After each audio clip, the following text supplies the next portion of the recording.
있는가 마음속에 여러 가지 죄악이 깨끗이 씻기어 있는가. 조용히 묵도하심으로 자기 성찰의 시간 갖도록 합니다. 묵도하심.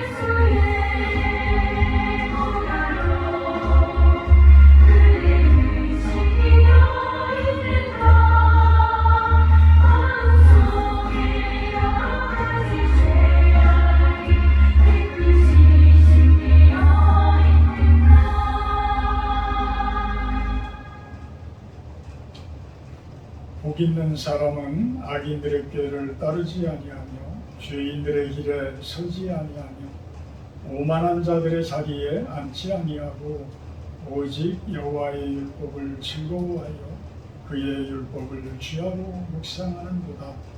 그는 시냇가에 심은 나무가 철을 따라 열매를 맺으며 그 잎사귀가 마르지 아니함 같으니 그가 하는 모든 일이 다 형통하리로다. 아멘.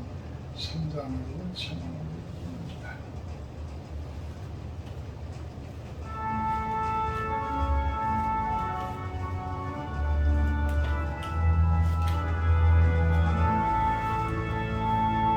성부 성자와 성령 찬송과 영광 돌려보내세.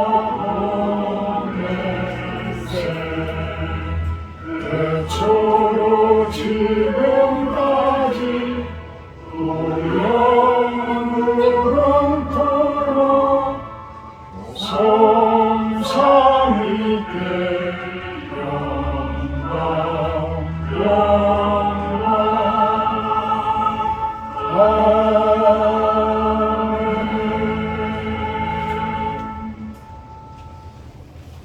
같이 교동문 2번 들어가도록 합니다. 교동문 2번 시편 2편 1입니다.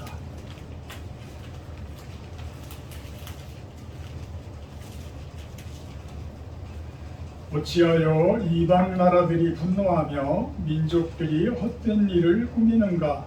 세상에 고난들이 나서며 반원들이 서로 꾀하며 여호와와 그의 기름 부음 받은 자를 대적하며 우리가 그들의 맨 것을 끊고 그의 결박을 벗어버리지 않는다. 하늘에 계신 이가 웃으시며 주께서 그들을 비웃으시리로다.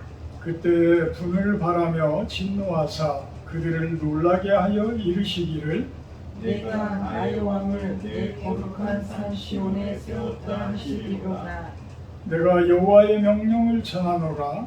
여호와께서 내게 이르시되 너는 내 아들이라. 오늘 내가 너를 낳았도다. 내게 구하라. 내가 이방 나라를 내 유업으로 주리니 내 수가 땅 끝까지 이르리로다. 아멘. 같이 사도신경 하심으로 신앙고를 하도록 합니다. 나는 성령하신 아버지 하나님 천지의 창조주를 믿습니다. 나는 그의 유일하신 아들 이주 예수 그리스도를 믿습니다.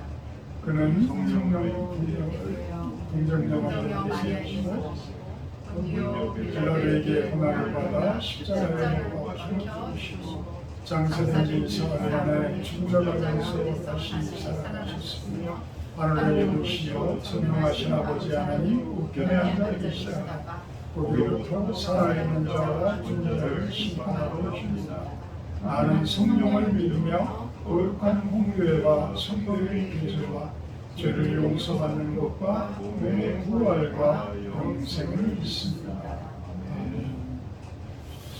255장 찬송하시는데 고종심 사모님 기도해 주십니다. 255장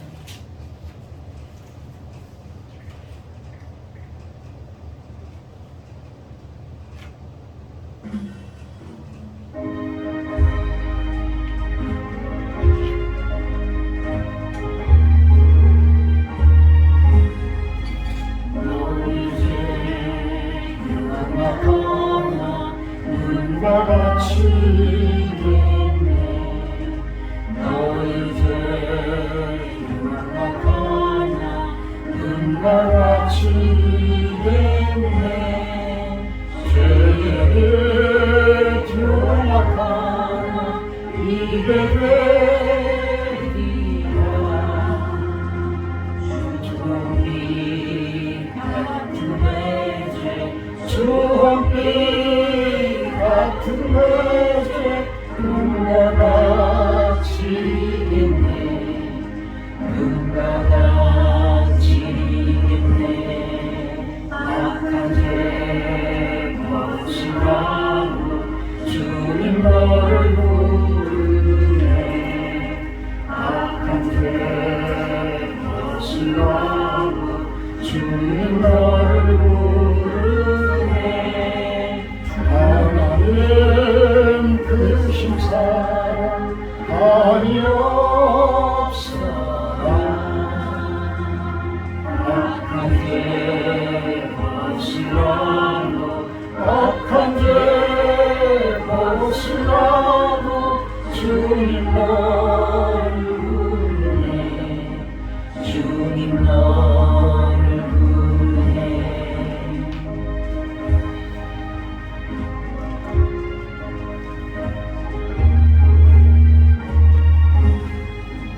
너의 죄 사해 주사 기억 아니하시네.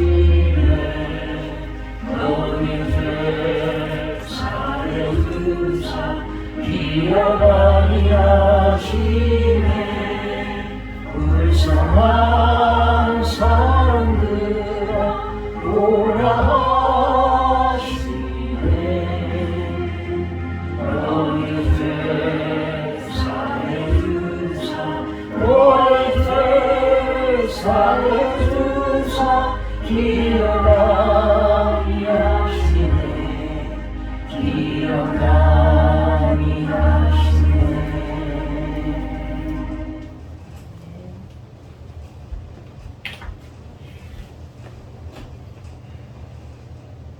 할렐루야. 사랑의 하나님 아버지 감사합니다. 오늘도 거룩한 주일 저희들이 하나님 앞에 나와 예배하고자 주님의 전에 나왔습니다. 하나님 우리의 마음을 정결하게 하시고 아버지 이 시간 주님 앞에 영과 진리로 예배할 수 있는 저희들 되게 하여 주시옵소서. 한 주간도 저희들 이 모양 저 모양으로 주의 은혜 가운데 지켜주시고 함께 하심을 감사드립니다. 그러나 너무나도 부족하고 연약한 가운데서 때로는 침체되고 또 때로는 연약하여 아버지 앞에 주의 뜻에 합당한 삶을 살지 못할 때가 너무나 많이 있었음을 고백합니다. 성령 하나님 주께서 긍휼히 여기시고 불쌍히 여기시며 저희들이 날마다 하나님과 말씀과 기도로 새로워지게 하시고 더욱더 주님의 뜻을 주님의 그 높은 곳을 향하여 다름박질하며 경주할 수 있는 저희들의 삶이 되어질 수 있도록 하나님 인도하여 주시옵소서. 저희 실로원 교회가 연약한 가운데 있지만 기도와 말씀으로 저희들 더욱더 주님의 능력을 채워가고 성령의 은혜를 채워가고자 하오니 아버지 하나님께서 실로원 교회에 기름 부어 주시고 사랑하는 귀한 성도들의 또 삶 가운데 주님의 말씀대로 그 삶을 살아낼 수 있는 주님의 귀한 축복이 있게 하여 주시옵소서. 사랑하는 주님, 오늘도 주님께서 귀한 종을 단위에 세우셔서 주의 복음의 말씀을 증거하고자 합니다. 성령 하나님, 주께서 사랑하는 목사님에게 성령의 충만함으로 덧입혀 주시옵시고 선포되어지는 모든 말씀 가운데 하나님의 능력으로 주님 역사하여 주시어서 그 말씀이 우리 삶의 자양분이 되게 하시고 그 말씀으로 한 주간 승리하며 살아갈 수 있도록 주님 도와 주시옵소서. 이 시간도 성령 하나님께 모든 것을 의탁하오며 예수 그리스도 이름으로 기도합니다. 아멘.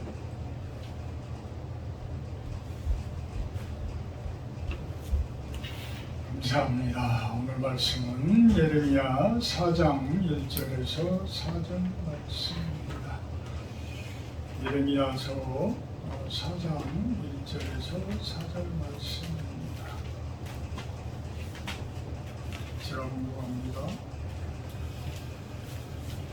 여호와께서 이르시되 이스라엘아 내가 돌아오려거든 내게로 돌아오라. 네가 만일 나의 목전에서 가증한 것을 버리고 내가 흔들리지 아니하며 진실과 정의와 공의로 여호와의 삶을 두고 맹세하면 나라들이 나로 말미암아 스스로 복을 빌며 나로 말미암아 자랑하리라.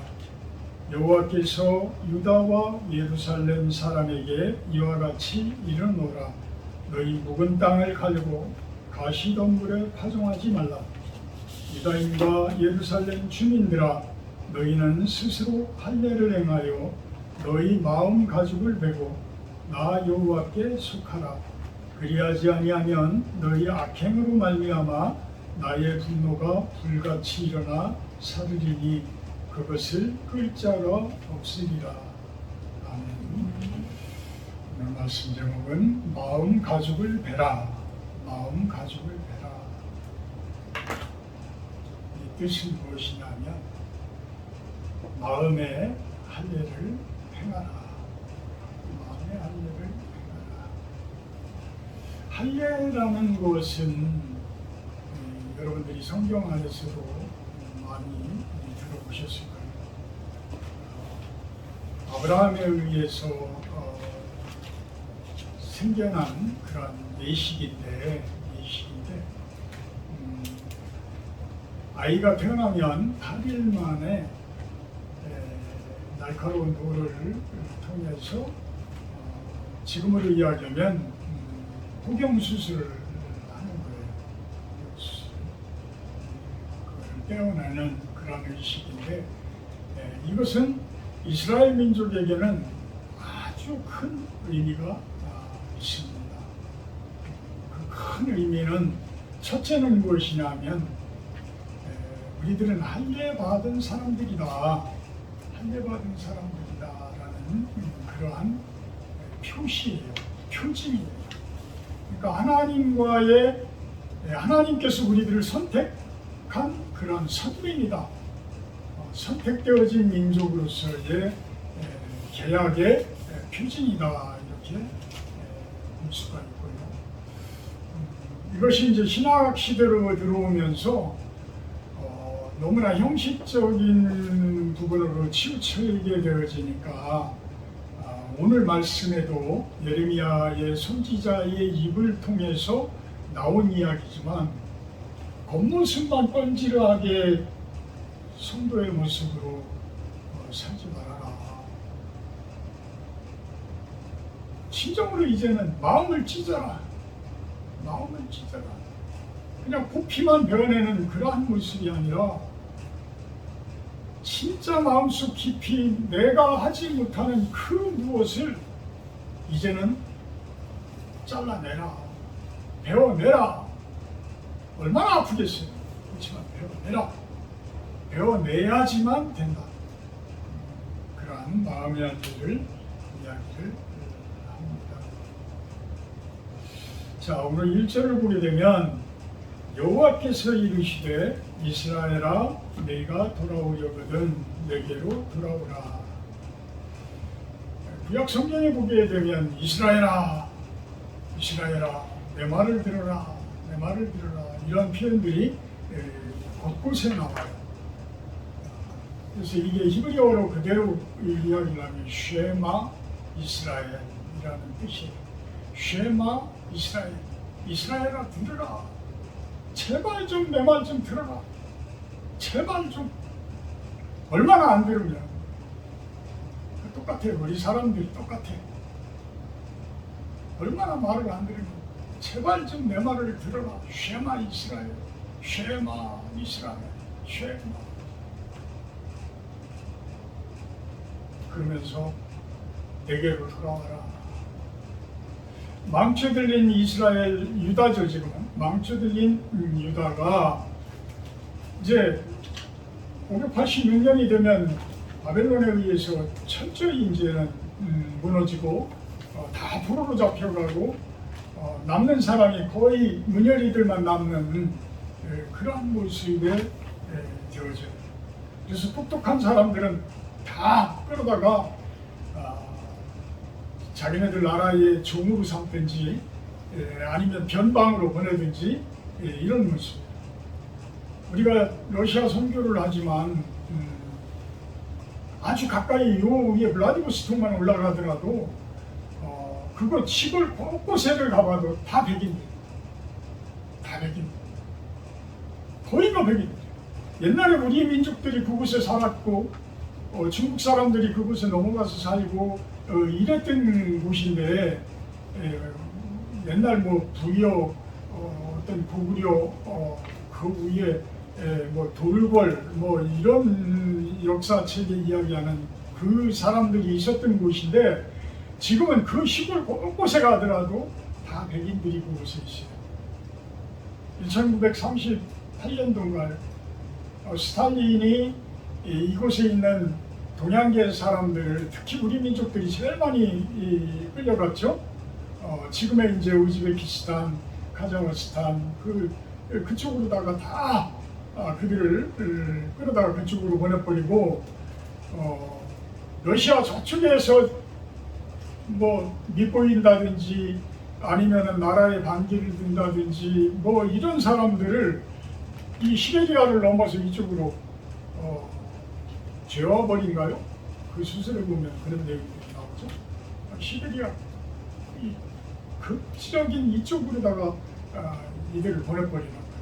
그래서 그들이 이제는 이곳에 있어요. 이와 마찬가지로 이스라엘 민족들도 다 끌려다가 어디에 있는지도 모르겠어요. 그러니까 1722년에 북이스라엘이 멸망되었을 때도 그 아시리아에 의해서 이스라엘 민족들이 다 끌려가서 어디로 갔는지 모르는 상황이고 지금 예레미야가 이제 이렇게 부르짖을 때는 남유다만 이제 남아있는 이런 때예요. 근데 남유다도 망조 들린 나라라서 더 이상 하나님께서 봐줄 수가 없는 그러한 상태에 있는 거예요. 끊임없이 선지자들을 통해서 특히 이사야 선지자를 통해서 지금은 이제 예레미야 선지자를 통해서 대선지자들이라고 이야기를 하죠. 이 선지자들을 통해서 그렇게 부르짖고 그렇게 가르치고 그렇게 이야기를 하는데도 못 알아들어. 왜 그러겠어요? 마음문이 꽉 닫혀있기 때문에. 또 오죽하면은 그 마음가짐을 배워내라 하고 이야기를 하겠어요. 이제는 그 마음속을 꽉 틀어막고 있는 그 가죽, 그 단단한 가죽, 그 단단한 가죽을 찢어라. 예수님께서 돌아가실 때 어떻게 돼요? 성전의 성막이 두 개로 쫙 갈라지잖아요. 쫙 갈라져. 이제는 그 가로막았던 하늘과 땅이 가로막혔던 그 막을 예수님께서 쫙 가르시는 여러분들의 마음가짐은 예수님에 의해서 갈라지셔야 돼요. 이제 갈라지셔야 돼요.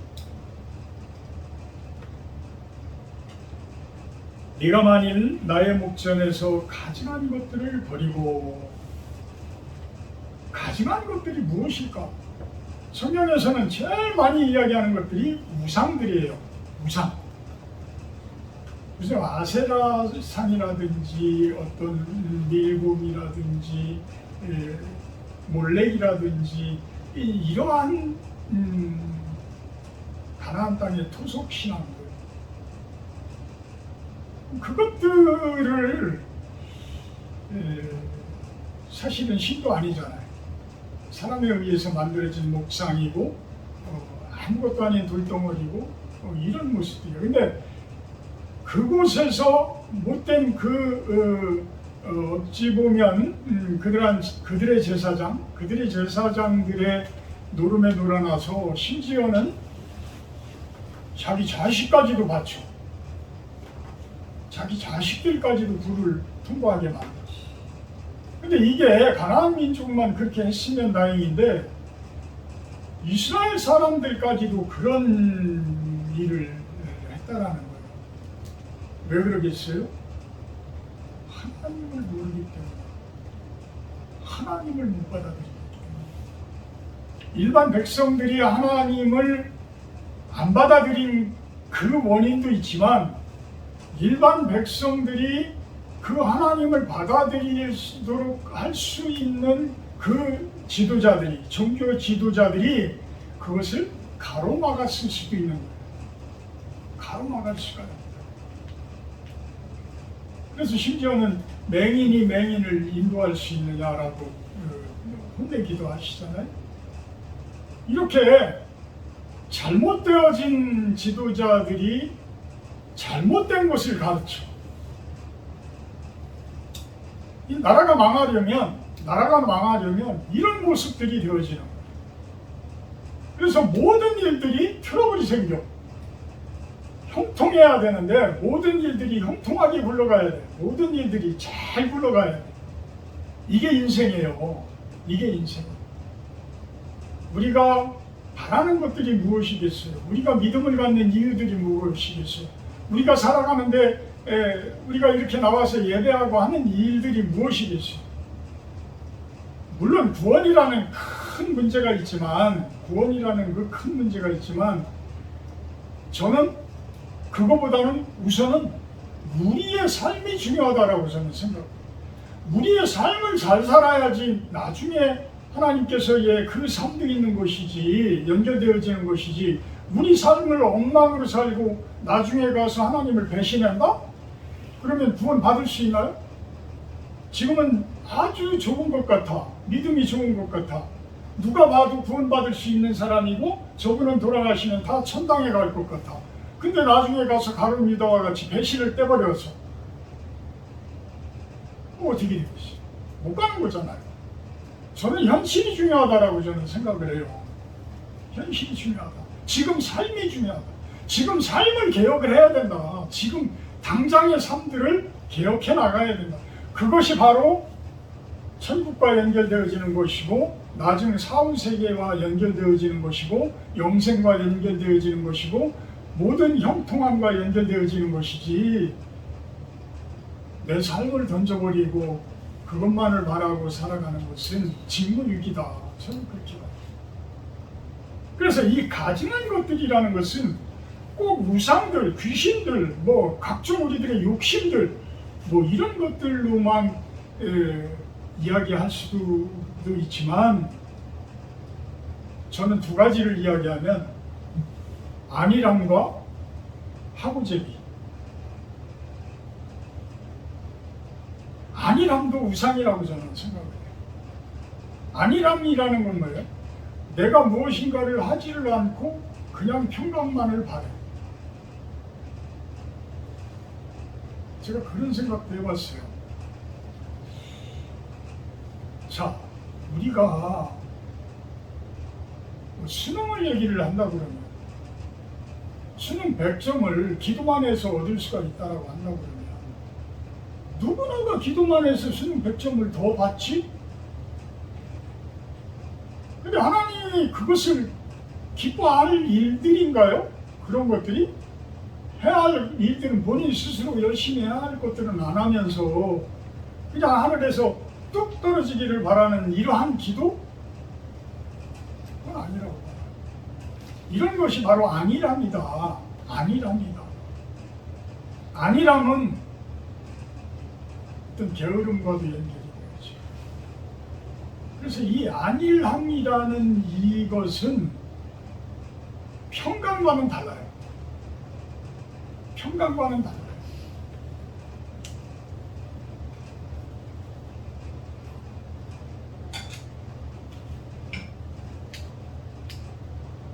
그 다음에는 하고제비. 하고제비라는 거는 경상도 사투리래요. 그래서 하고 싶은 것을 못하면 병이 나는 사람. 응? 하고 싶은 것을 못하면 병이 나는 사람. 젊었을 때는 욕심들이 있죠. 누구나가 다 있어요. 뭔가를 이루고 싶고 뭔가를 하고 싶고 그래서 부단하게 막 도전도 하기도 하고 무리한 도전도 하기도 하고 무리한 사업도 막 벌리기도 하고 이래요. 근데 하나님께서는 그런 것들을 하나 둘 거치면서 다듬어 가시죠. 모난 부분이, 모난 점들이 망치를 맞아서 부드러워지듯이 이렇게 우리가 살아가면서 하나하나 얻어맞아요. 그런데 그것을 때려줄 사람이 없으면 기고만장해져요. 나이를 헛먹은 사람이 되어버려요. 이상한 사람이 되어버려요. 남들이 좋은 말을 한두 마디를 이렇게 해주려고 하더라도, 목사인 내가 해주려고 하더라도 전혀 안 받아들이는 사람들이 있어요. 테니스 치러 가서도 이렇게 보면 전혀 안 받아들이고 변명만 탁탁탁탁 하고 톡톡톡 쏘아붙이고 이런 분들이 있어요. 근데 대부분의 사람들은 자기에게 맞는 이야기가 되게 되면 그냥 받아들여요. 저 또한 그래요. 저 또한 다른 분들이 전들 뭐 완벽하겠어요? 저도 다 부족한 것 투성이지. 이야기를 할 때에 그것은 왜 저분이 저런 이야기를 할까? 그러면서 그것을 될 수 있으면 수용을 하려고 합니다. 이 하고제비라는 것은 하나님의 뜻보다 앞질러 가서 내 욕심을 채우고자 하는 사람이에요. 그래서 무언가를 끊임없이 일을 저질러 나이를 먹든 적든 계속해서 일을 저질러. 그러다 보니까 정작 이제 힘이 없어지면 삶이 아주 퍽퍽해져요. 아주 힘들어져요. 너무 어려워져요. 이것은 자신의 욕심을 우상으로 세웠기 때문이 아닌가라는 생각을 해봅니다. 자, 우리가 열심히 하는 것은 좋아요. 그 열심히 하는 것이 맞는 일인가 틀리는 일인가는 어떻게 여러분들이 분석할 수 있어요? 예수님 입장에서 말합니다. 예수님 입장에서 내가 지금 하고자 하는 일이 예수님께서 기뻐하실 일인가? 라는 질문을 던지시면 그 일을 해야 할지 말아야 할지가 답이 금방 나와요. 자, 1절 뒤쪽에 보게 되면 네가 흔들리지 아니하며, 또 2절에 진실과 정의와 공의로 여호와의 삶을 두고 맹세하면 나라들이 나로 말미암아 스스로 복을 빌며 나로 말미암아 자랑하리라. 자, 이스라엘 민족에게 지금 유다 민족에게 이야기를 하는 거예요. 유다야, 내가 지금까지 살아온 건 죄악투성이고 엉망이지만 네가 이제 흔들리지 아니하고 참된 진실과 정의와 공의로 하나님 앞에 맹세를 하게 되면 이건 소원이에요. 소원.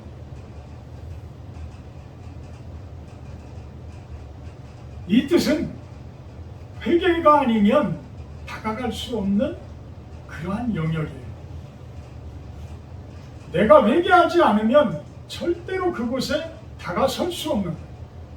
내가 회개하지 않으면 흔들릴 수밖에 없어요. 무엇에? 세상에. 세상에 많은 어둠의 세력들이 여러분들이 가만히 놔두지를 않아요. 예수님조차도 그렇게 흔들어 놨는데 하나님의 아들인 예수님조차도 그렇게 흔들잖아요. 그렇게 흔들어 놓는데 세상 부귀영화를 다 보여주면서, 또는 절벽 위에서 뛰어내리라 그러고, 쫄쫄 굶으니까 먹을 거에 돌덩어리가 떡이되게 하라고 그러고, 이렇게 막 흔들잖아요. 근데 우리들은 안 흔들겠어요? 우리들은 더 흔들려요. 끊임없이 흔들려요. 근데 이 흔들리지 않는다라는 이야기는, 하나님 앞에 바로 설 수 있다라는 이야기는 내가 하나님을 찾았다라는 이야기. 내가 하나님을 찾았다. 하나님을 어떻게 찾아? 내가 눈물 뿌리는 회개가 없이는 하나님을 찾을 수가 없어요. 찾을 수가 없어요. 내 잘못이 무엇인가를 알아야 회개를 하지. 그것을 가로막고 계속해서 그 가죽옷을 그 아담과 하와가 가죽옷을 입고 그 이파리로 가리면서 그런 모습으로 있는 그 모습, 그것이 확 찢어져야 된다. 그래서 내 속에 있는 시커먼 것이 드러나야 돼. 그것이 드러나야 그게 나쁘다는 것을 알아야 내 눈에서 눈물이 나오지. 근데 그것을 드러내지 않으면 눈물이 나올 수가 없는 것이고, 눈물이 나오지를 않는다라는 이야기는 아직까지도 하나님을 보지 못했다라는 거야. 보지 못했다라는 거야. 자, 이스라엘아, 이렇게 눈물 뿌리며 회개를 해라. 그래야지만 흔들리지 않고 진실과 공의와 정의가 너희들의 삶 속에 있다. 진실과 정의와 공의가 살아있다라는 이야기는 나라가 이제는 부흥된다라는 이야기. 우리들의 삶이 부흥된다라는 이야기예요. 맨날 가식적인 삶, 진실하지 못하고 가식적인 그러한 삶, 바르지 못하고 맨날 못된 길로 가는 삶, 헛된 길로 가는 그러한 모습들, 대부분의 사람들이 바라봤을 때에 잘못되어진 길로 가는 우리들의 인생인데, 그것이 어찌 하나님 앞에 축복받는 인생이 되겠어요? 이스라엘 민족도 마찬가지예요. 지금 유다 땅도 마찬가지예요. 그러니까 그것을 강조해요. 그렇게만 되라. 이제 회개하고 이제 진정으로 하나님 앞에 돌아오게 되면, 그때는 다른 나라들이 하나님으로 말미암아 복을 빌 것이고, 누구를 향해서 복을 빌어요? 이스라엘을 향해서 복을 빌어줄 것이고, 우리가 하나님께 바로 가게 되면, 바로 서게 되면 주변에 있는 사람들이 우리 인생을 두고 기도를 해준다는 이야기. 기도를 해준다는 거예요. 복을 빌어준다는 거예요, 우리 주변 사람들이. 그러면서 하나님으로 말미암아 자랑하리라. 야, 하나님을 저렇게 잘 믿고 잘 따르더니 저 가정이 저렇게 참 복받는 가정이 되어줬어. 얼마나 참 듣기 좋은 이야기예요. 이것이 바로 자랑거리잖아요. 우리들의 가정이, 우리들의 삶이, 우리들의 인생이 이런 모습이 되기를 주님의 이름으로 축복하고 축원합니다.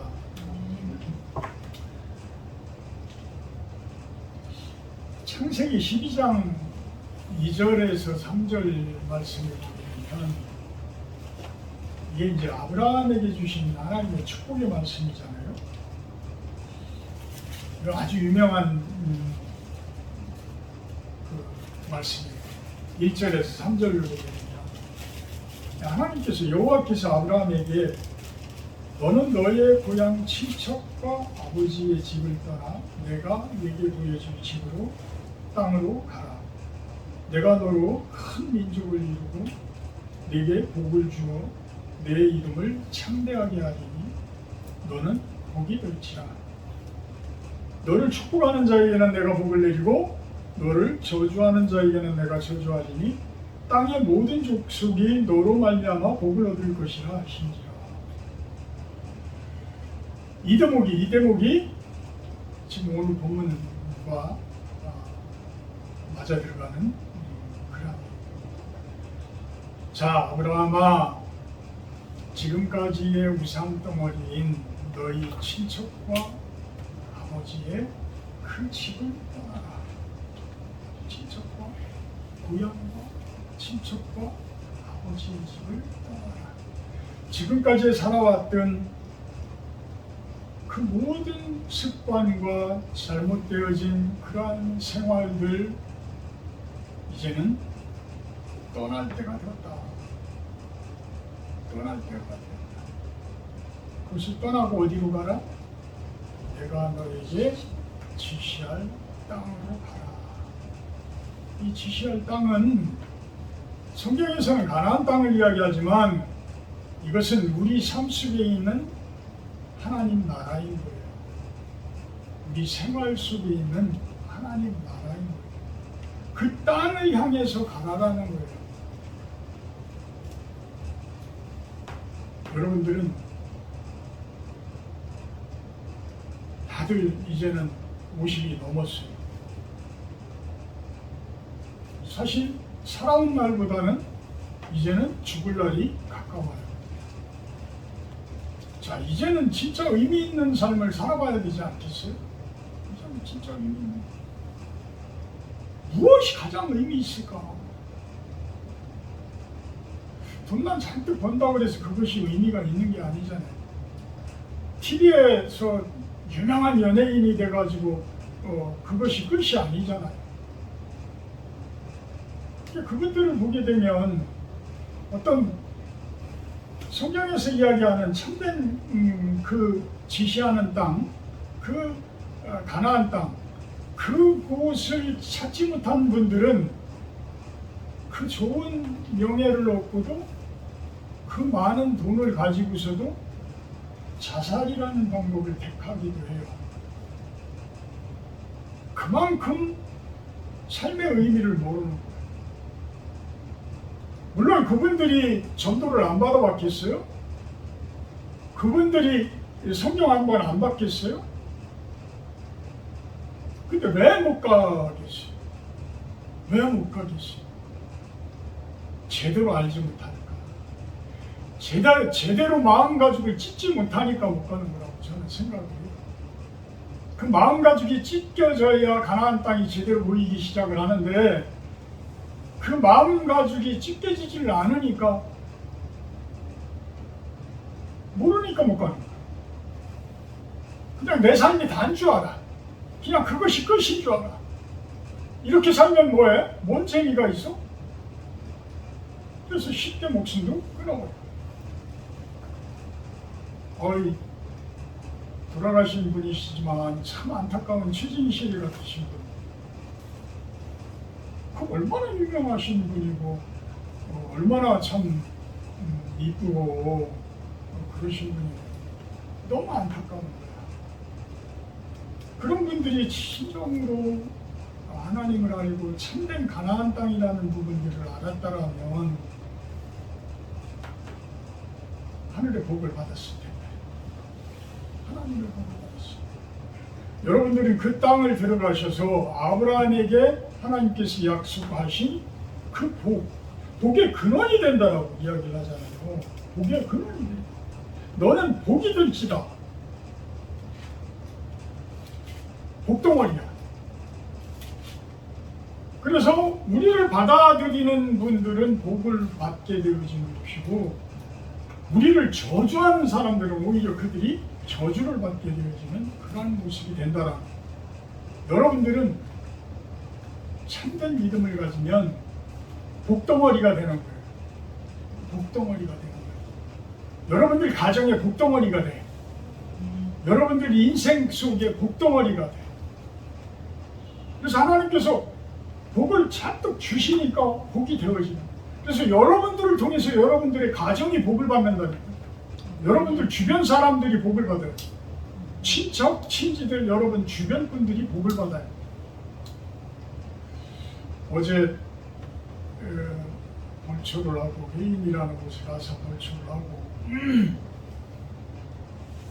저는 이제 하도 예초 작업을 많이 해봐가지고 그런지 이제 뭐 그 넓은 데도 그냥 혼자서 그냥 거의 다 해버리니까 다 해도 뭐 한 2시간, 3시간 이 정도 그냥 끝나더라고요.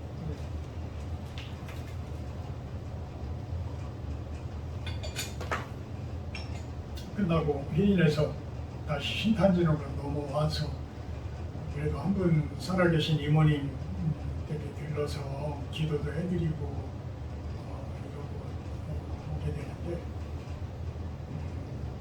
그 옛날부터 그 동네에 계시던 분들이 아직도 살아계신 분들이 계셔.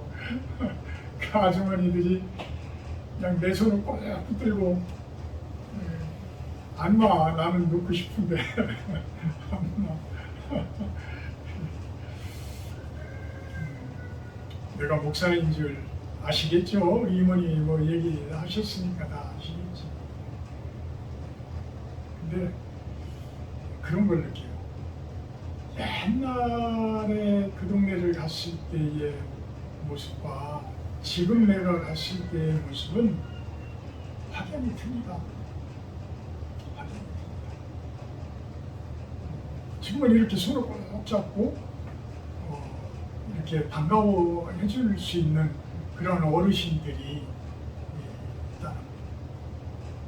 또 우리 이모님을 위해서도 우상 덩어리였던 그 가정 속에도 이렇게 갈 때마다 기도를 해드리고 또 그들에게 또 좋은 말들도 하고 동생들에게 이렇게 이야기하고 하면서 그 씨앗이 심겨져서 이제 우리 동생들도 교회를 나간다라고 그러니까 얼마나 기분이 좋은지. 이런 것이 지금 창세기 12장 1절에서 3절 이 내용, 아브라함에게 주는 이 복의 근원, 복이 될지다 라는 이 모습이 아닐까라는 생각입니다. 아주 금방 수능 점수 100점이 금방 떨어지는 점수는 아니지만 우리가 끊임없이 하나님께 기도하고 나 스스로를 두들기고 나 스스로의 잘못된 점들을 다듬어 갈 때에 그 100점 이상을 올릴 수가 있잖아요. 시간이 걸려서 그렇지 올릴 수가 있잖아요. 우리 기들의 삶도 그래. 너무 조급해하면 그게 조급해한다고 될 일이 아니잖아요. 믿음이라는 것이 하나하나 쌓아지는 것이고 하나하나 만들어져가는 것이다.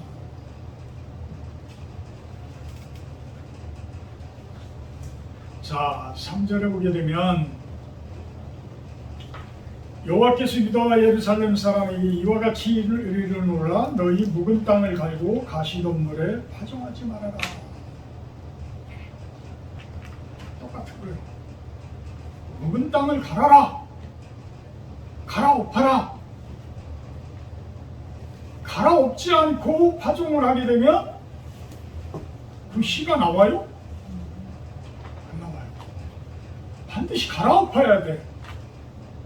그래야 기존에 있는 그 풀들이 죽게 되어지고 그 풀들이 죽음으로 인해서 그곳에 새로운 씨앗이 파종되어져서 싹이 나와. 이건 기본이야, 기본. 근데 우리 마음을 갈아엎지 않고 우리의 생활 습관을 갈아엎지 않고 우리의 말투를 갈아엎지 않고 우리의 모든 생활들을 갈아엎지 않고 하늘에서 뚝 떨어지기를 바라는 그러한 모습들 믿음이 아니다. 그 개혁은 어디서? 갈아엎는 데서. 갈아엎는다라는 것은 아까 이야기했듯이 눈물 뿌리는 회개가 있지 않고서는 갈 수가 없는 길이라. 갈 수가 없는 길이다.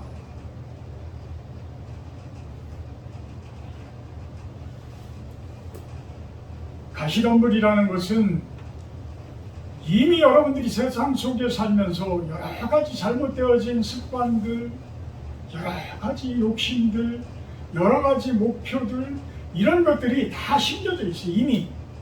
그래서 빽빽하게 자라나고 있어. 이미 자라났어. 잘라도 또 자라나. 완전히 갈아엎지 않으면 할 수가 없다. 완전히 갈아엎지 않으면 할 수가 없다. 저는 오늘 주보를 보면 실로원 이 밑에 수도원 교회라는 이름을 제가 넣었어요. 예전에 처음 저희가 시작을 할 때 실로 애비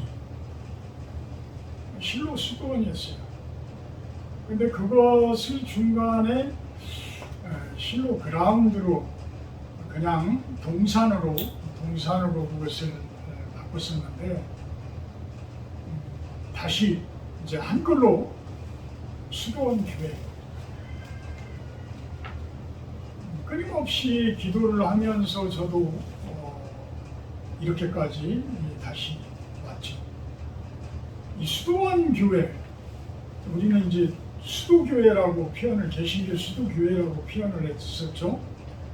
그렇지만 이제는 실로원 수도원 교회입니다. 이렇게 여러분들도 이야기를 해주시기를 바라요. 예전에 중세시대 때에 하도 영성이 엉망이 되었을 때에 중세 가톨릭들에 의해서 참 왜곡되어지고 이러면서 그래도 그 영성을 끊임없이 유지를 해온 것이 이 수도원 운동이었어요. 그래서 이 수도원 운동에 의해서 지금 우리의 개신교까지 이렇게 영성이 이어진 것인데, 우리 한국교회가 이러한 수도원 운동이 이제는 있어야 될 것 아닌가라는 생각이 들어서 제가 이곳 골짜기에 이 교회를 세우면서 수도원 개념에, 지금 우리 건축물 용도도 수도원으로 돼 있어요. 여기가 건축물 용도도 수도원으로 돼 있어요. 그래서 이것은 종교부지로 돼 있고, 제가 돈을 한 푼도 뺏어 쓰지는 못했어요.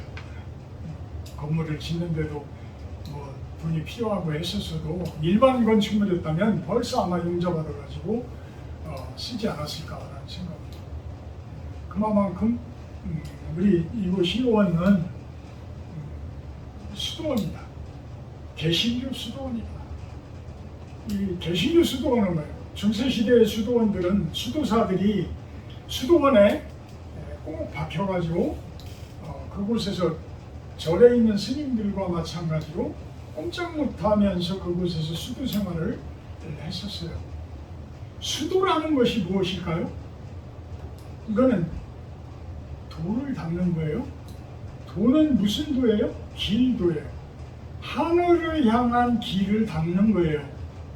그러니까 하나님 나라로 들어가는 그 길을 닦는 그러한 교회다. 그러한 교회다. 자, 이 이야기는 심각한 거예요.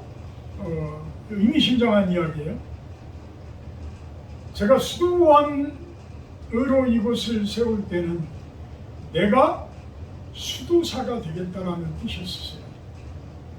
다만 중세시대의 수도사의 모습은 아니지만 세상 속에서의 수도사다.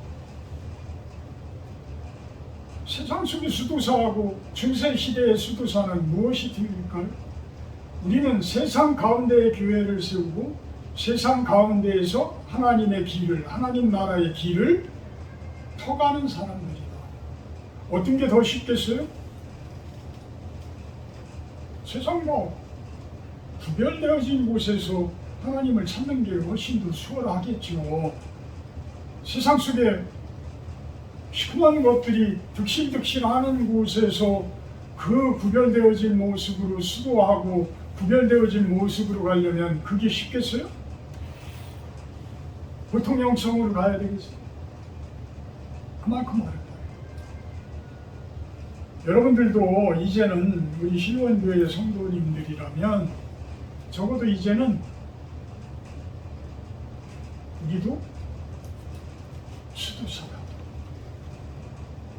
우리도 수도사다라는 그런 마음가짐을 가지시기를 부탁드립니다.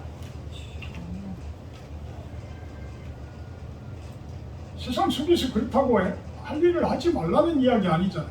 세상 속에서 일을 해나가되 진정으로 하나님의 사람으로서의 일을 해나가시라. 훨씬 더 일이 잘 나갈 수 있어요. 왜? 복의 근원이 되어졌기 때문에. 복의 근원이 되어졌기 때문에 훨씬 더 지금보다의 여러분들이 살는 그러한 삶보다 훨씬 더 복을 받는 삶들이 되어질 것이다. 가시덤불 속에 열심히 여러분들이 계속 파종해봐야 안 되잖아요. 갈아엎는 과정이 바로 수도사의 과정이에요. 갈아엎는 과정, 갈아엎는 그 모습이 되어지고 파종을 하자. 그래서 4절에 그 이야기를 합니다. 스스로 할 일을 행하여 너희 마음 가죽을 베고 나 여호와께 속하라. 스스로 할례를. 그냥 내가 할례 받은 사람이다라는, 나는 성도다라는 그 모습만 보여주는 그걸로 하늘의 복을 받는다?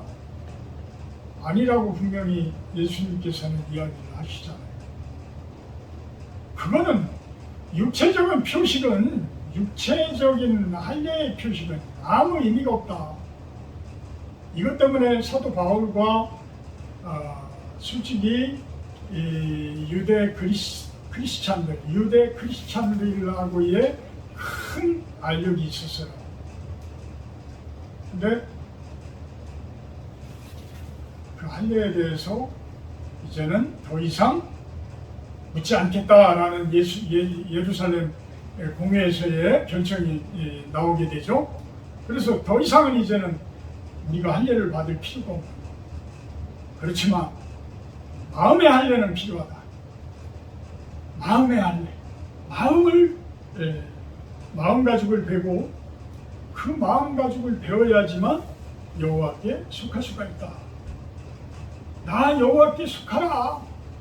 이게 왜 그렇게 중요해요? 요한복음 15장 5절, 나는 포도나무요 너희는 가지라. 그가 내 안에 내가 그 안에 거하면 열매를 많이 맺나니 나를 떠나서는 너희가 아무것도 할 수가 없습니다. 요한복음 15장 5절 내용. 우리가 하나님께 붙어 있어야 열매를 많이 맺는 거예요. 그래서 하나님께 속하라는 거예요. 하나님의 사람이 되어라는 거예요. 이제는 저는 하나님의 사람입니다 라는 고백을 만인 앞에 하시는 여러분. 그래서 모든 사람들이 봤을 때 이제는 저분은 하나님의 사람이구나. 저분은 진정으로 믿음이 좋으신 분이구나. 이런 판단들이 될 수 있을 정도로 여러분들이 마음가짐을 뵐 수 있는 그런 모습이 되기를 주님의 이름으로 축복하고 축원합니다. 사랑의 하나님, 감사합니다. 도끼가 나무 뿌리에 놓였으니 좋은 열매를 맺지 아니하는 나무마다 지켜 불에 던져지리라. 그들은 영벌에 의인들은 영생에 들어가리라 하시니, 예수님께서는 우리들에게 이야기합니다. 좋은 열매를 맺으라고 이야기합니다. 하나님 안에 거할 때, 예수님 안에 거할 때 우리들이 좋은 열매를 맺게 되어집니다. 우리 마음 가죽을 찢지 아니하면 그 길을 갈 수가 없다고 합니다. 하나님과 하나 될 수가 없다고 합니다. 진정한 깨달음이 있게 하시고 우리 마음 가죽을 찢게 하여 주시옵소서. 예수님의 이름으로 기도합니다.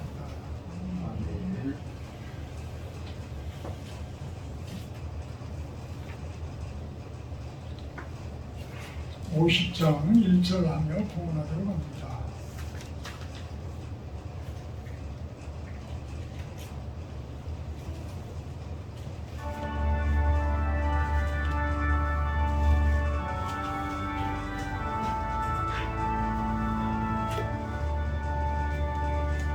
내게 있는 모든 것을 아낌없이 드리네. 사랑하고 의지하며 소중한 따라 살리라. 주께 드리네, 주께 드리네. 사랑하는 우주 앞에 모두 드리네.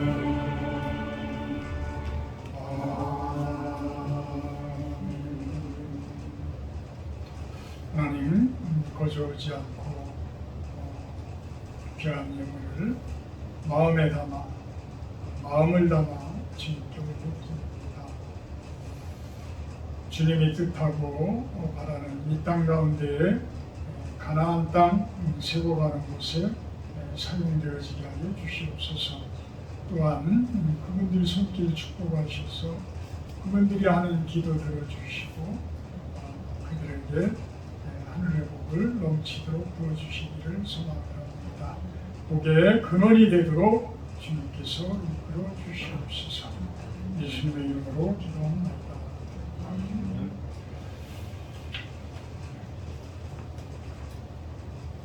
다음 주 주일 예배 기도는 김재원 집사님이십니다. 오늘 식사 규제는 외부에서 합니다.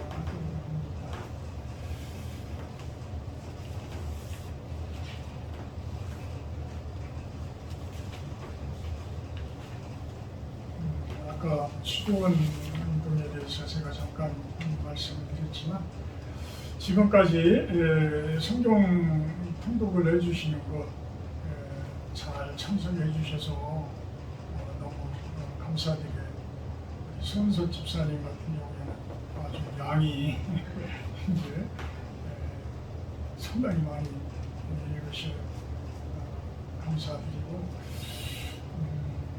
이게 바로 우리가 세상 속에서의 개신교 수도사의 길이 아닐까라는 생각을 합니다. 이제는 하나하나 다듬어 가셔야 돼요. 그래서 제가 묵상의 시간도 이야기를 했지만 저 같은 경우에는 거의 4시 전에 눈을 뜨는 것 같아요. 그래서 4시 반 정도면 이제 일어나고 5시부터 한 50분까지는 이곳에 내려와서 제가 묵상을 해요. 거의 안 빠져요. 한 달에 한 번이나 빠질까? 무슨 일이 있으면야 빠질까? 그렇지 않으면 저는 묵상은 빠지지 않아요. 그러면서 저녁 시간에도 예배 준비하면서도 저는 성경을 읽어요. 왜? 여러분들에게 부탁을 했기 때문에 제가 본을 보이지 않으면 제가 부탁하는 게 무슨 힘이 있겠어요? 나는 가식적이 되거든요. 그래서 저나 사모나 이제는 본보기의 삶을 좀 누려야 되지 않나라는 그런 생각도 해요. 그래서 여러분들도 아침 묵상 시간만큼은 꼭 10분이 됐든 20분이 됐든 좀 만들어 주시기를 바라고요. 그래서 이 큐티 노트가 그냥 버려진다면 뭐하러 돈을 들여서 우리가 사가지고 여러분들에게 드리겠어요. 그래서 일기책이라고 생각을 하시고 묵상하시면서 그것이 자꾸만 적어야지만 내가 무엇이 잘못된 것인지 찾아지죠. 이렇게 좀 해주셨으면 좋겠고 그것을 이행에 못 옮기실 것 같으면 아예 묵상 노트를 가져가시지 마세요. 다른 분들 드리게. 그게 낫잖아요.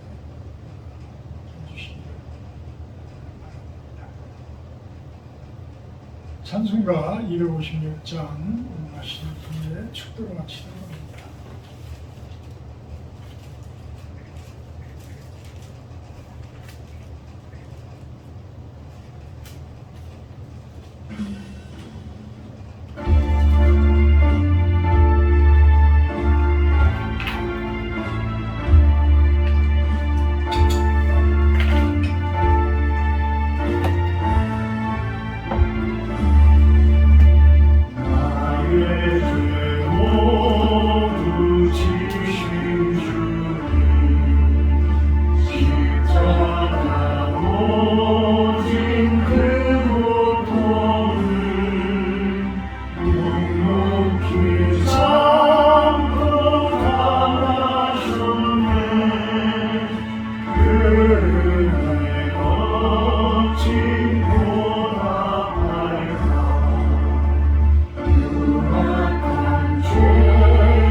수 있으리까.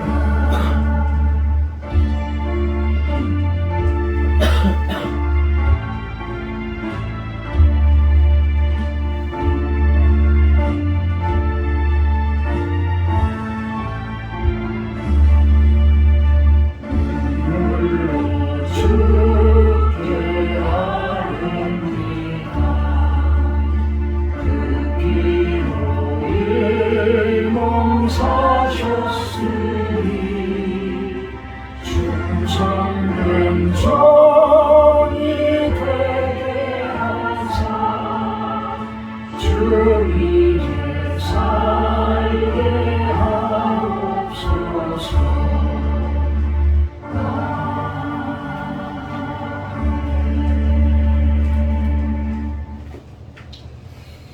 이제는 우리 주 예수 그리스도의 은혜와 아버지 하나님의 극진하신 사랑하심과 성령의 교통 임재하심의 축복이 이곳에 모인 우리 시루원 성도님들 모임 위에와 영상을 통해서 예배를 드리는 성도님들 모임